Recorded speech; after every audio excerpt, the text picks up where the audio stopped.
Good afternoon, gentlemen. It's Active Aussie here, 1 p.m, Friday afternoon. I'm just going along a track that I've never been along before.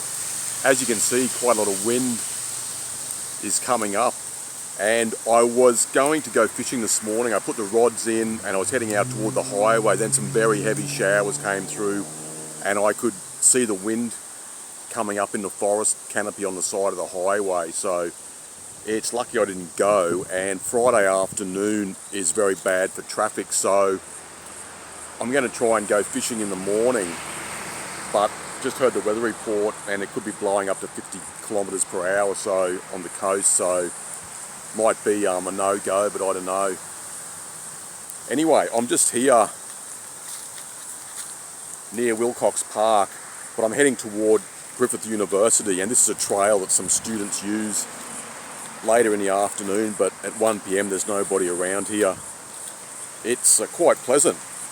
It's always nice to go somewhere you haven't been before.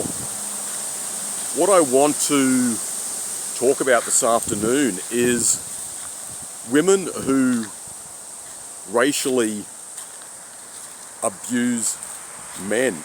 And I know that, for example, in the United States, there are many examples of this, but it also happens here in Australia. But mostly we hear about racial abuse in regard to sport, and it's often men so-called racially abusing other men.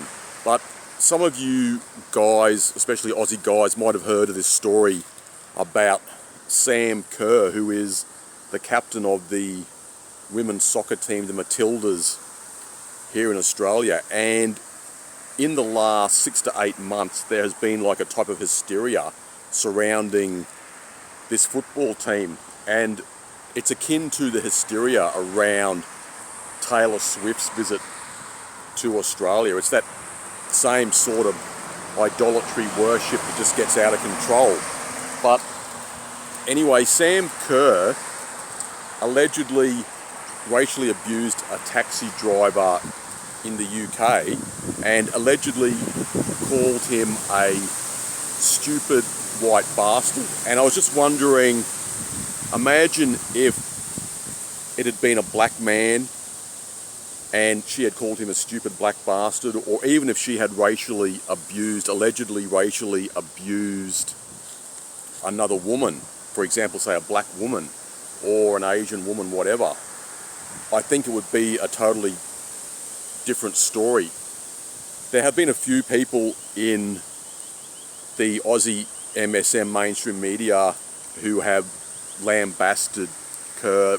I heard one guy on the radio this morning even saying she should resign or get fired, get sacked. And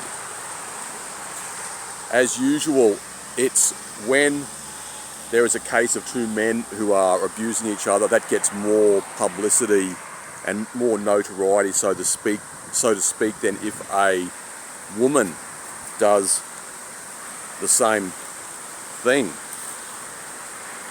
And just in regard to these Aussie sports people who become somewhat, you could say, famous overseas, like you get Aussie sports people go to the UK and the USA and just celebrities in general, and often they become very arrogant and just forget their beginnings, where they came from, and it's just a lack of humility, I feel. Not sure what you guys think about this. I hope Kerr has learnt her lesson in regard to this. If she had racially abused a black person or a person of colour, so to speak, in that fashion, she may have been the victim of violence, could even get shot, stabbed, knifed, whatever. So, got to be pretty careful these days. And when I was listening to Brisbane radio this morning, the announcer, the broadcaster, was saying, yeah, it's fine if we're going to have zero tolerance for genuine racial abuse, but that has to be a comprehensive thing. It has to apply to men and women, not just women. So we can't have women once again getting the pussy pass in regard to racial issues, racial abuse. So just going to have to see what happens to Kerr. You could say she is quite a high profile sort of figure in Australia at the moment. It's something like I compare to people high up in Australian cricket. For example, you had that scandal with Steve Smith and David Warner a while back in 2018 with the ball tampering. So you get these so-called scandals that pop up every now and then. Don't know what you guys think about in regard to this. Some people will say, oh, it's just a storm in a teacup, but I think that any sort of genuine racist